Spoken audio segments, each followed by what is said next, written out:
In nomine Patris et Filii et Spiritus Sancti. Dominus vobiscum.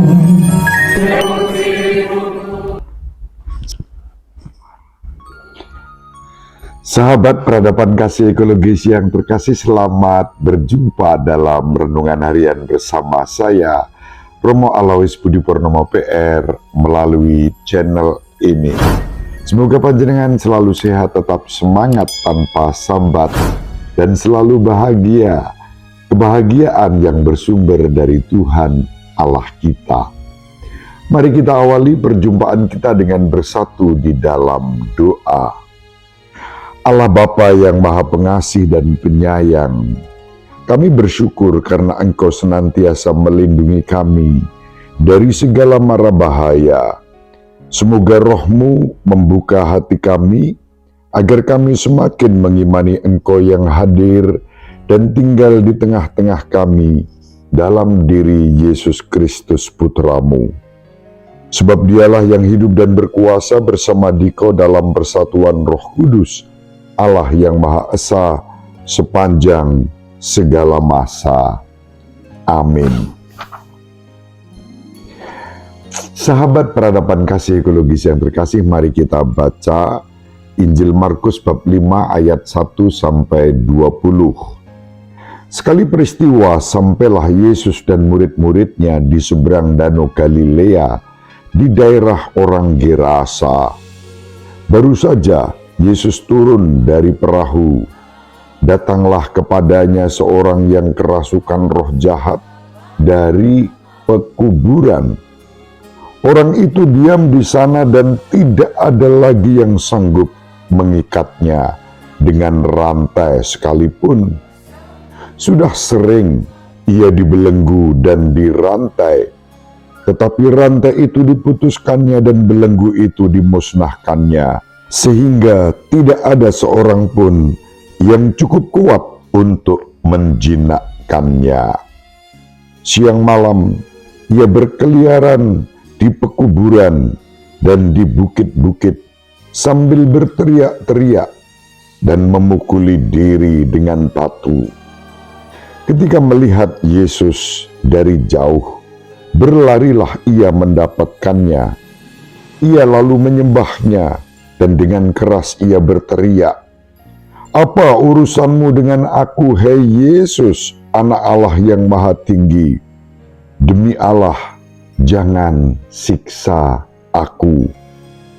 Karena sebelumnya Yesus mengatakan kepadanya, "Hai engkau roh jahat, keluar dari orang ini." Kemudian Yesus bertanya kepada orang itu, "Siapa namamu?" Jawabnya, "Namaku Legion, karena kami banyak." Ia memohon dengan sangat supaya Yesus jangan mengusir roh-roh itu keluar dari daerah itu. Adalah di sana, di lereng bukit, sekawanan babi sedang mencari makan. Lalu roh-roh itu meminta kepada Yesus, katanya, "Suruhlah kami pindah ke dalam babi-babi itu, dan biarkanlah kami memasukinya." Yesus mengabulkan permintaan mereka. Lalu keluarlah roh-roh jahat itu dan memasuki babi-babi itu. Maka kawanan babi yang kira-kira 2.000 jumlahnya itu terjun dari tepi jurang ke dalam danau dan mati lemas di dalamnya. Maka larilah penjaga-penjaga babi itu. Mereka menceritakan hal itu di kota dan di kampung-kampung sekitarnya. Lalu keluarlah orang untuk melihat apa yang sedang terjadi. Mereka datang kepada Yesus dan melihat orang yang kerasukan itu duduk. Orang yang tadinya kerasukan legion itu kini berpakaian dan sudah waras. Maka takutlah mereka. Orang-orang yang telah melihat sendiri hal itu menceritakan apa yang telah terjadi atas orang yang kerasukan setan itu dan tentang babi-babi itu. Lalu mereka mendesak Yesus supaya ia meninggalkan daerah mereka. Pada waktu Yesus naik lagi ke dalam perahu, orang yang tadinya kerasukan setan itu meminta supaya ia diperkenankan menyertai Yesus, tetapi Yesus tidak memperkenankannya. Yesus berkata kepada orang itu, "Pulanglah ke rumahmu, kepada orang-orang sekampungmu, dan beritahukanlah kepada mereka segala yang telah diperbuat Tuhan atasmu, dan ceritakanlah bagaimana ia telah mengasihani engkau." Orang itu pun pergi dan mulai memberitakan di daerah Dekapolis segala yang telah diperbuat Yesus atas dirinya, dan mereka semua menjadi heran. Demikianlah sabda Tuhan. Terpujilah Kristus.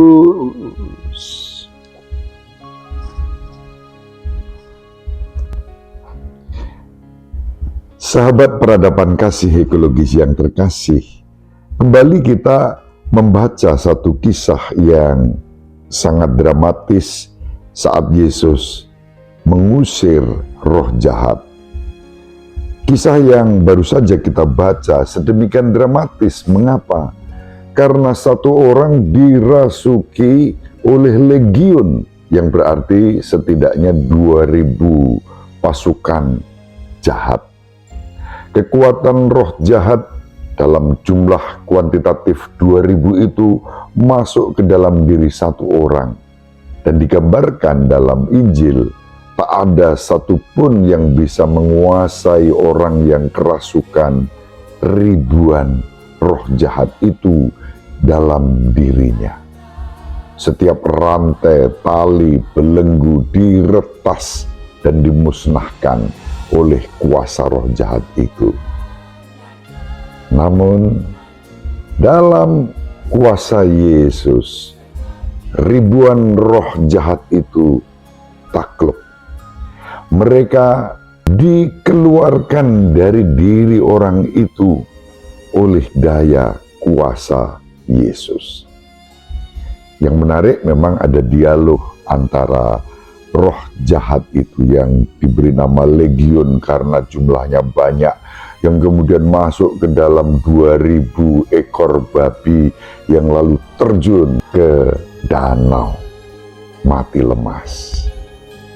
Sahabat peradaban kasih ekologis yang terkasih, Yesus selalu tergerak oleh belas kasihan ketika ada orang dikuasai oleh kekuatan-kekuatan jahat. Hati Yesus tergerak oleh belas kasihan untuk kemudian membebaskan yang bersangkutan dari belenggu kuasa roh jahat itu. Sahabat peradaban kasih ekologis yang terkasih, itulah juga yang dilakukan Yesus terhadap orang itu. Sayangnya, penduduk di daerah orang yang sedang mengalami mujizat Yesus ini menolak Yesus. Mereka menghendaki agar Yesus meninggalkan daerah mereka karena mereka merasa dirugikan. Babi-babi yang dipelihara untuk kebutuhan mereka mati lemas karena menjadi sasaran roh-roh jahat yang kemudian terjun ke danau. Kerugian material itu bagi mereka menjadi kerugian yang kemudian membuat mereka menolak harta rohani, harta spiritual yang hadir dalam diri Yesus Kristus. Sahabat peradaban kasih ekologis yang terkasih, kadang-kadang kita dengan mudah menggadaikan iman kita hanya karena hal-hal yang bersifat material. Kita mencampakkan hal-hal yang spiritual demi memburu hal-hal yang material. Ini satu contoh yang bisa kita renungkan dari kisah Injil pada hari ini. Hal lain yang dapat kita renungkan adalah sikap Yesus terhadap orang yang baru saja mendapatkan mujizat itu. Mungkin kita bertanya-tanya, mengapa Yesus menolak ketika orang itu menyatakan hatinya, maksud hatinya untuk mengikuti Yesus. Yesus menyuruh orang itu tinggal di daerahnya dan memberitakan kepada keluarga dan orang-orang sekampungnya karya mujizat Allah melalui Yesus dalam diri mereka. Sahabat peradaban kasih ekologis yang berkasih, jawaban Yesus itu terhubung dengan perilaku orang-orang sekampung itu yang gara-gara babi mereka mati lemas dan mengalami kerugian material, kemudian menolak kehadiran Yesus. Itulah sebabnya kemudian Yesus menyuruh orang yang sudah mengalami mujizat itu untuk tinggal. Kamu jelaskan pada mereka apa yang terjadi, bagaimana kuasa Allah bertindak atas dirimu. Memang akhir Injil hanya dikatakan ketika orang itu memberikan kesaksian tentang segala hal yang baik yang dia alami, hanya dikatakan dalam Injil semua orang menjadi heran. Moga-moga keheranan itu kemudian berubah menjadi sikap beriman, percaya bahwa Allah dalam Yesus Kristus hadir untuk menguasai hidup kita dan meretas setiap kuasa-kuasa jahat yang akan mengganggu hidup kita dalam menghayati iman kita kepadanya. Semoga bermanfaat. Terima kasih. Ibu Maria selalu mendoakan kita, Bapak Yosef merestui kita dengan keheningannya. Semoga panjenengan semua sahabat peradaban kasih ekologis yang berkasih, bersama seluruh anggota keluarga dimanapun berada, dibimbing, dilindungi, dan diberkati oleh Allah yang Maha Kuasa, Bapa dan Putra dan Roh Kudus. Amin. Terima kasih, salam sehat, tetap semangat tanpa sambat, selalu bahagia, kebahagiaan yang bersumber dari Tuhan Allah kita. Salve, shalom, salam sejahtera, berkah dalam.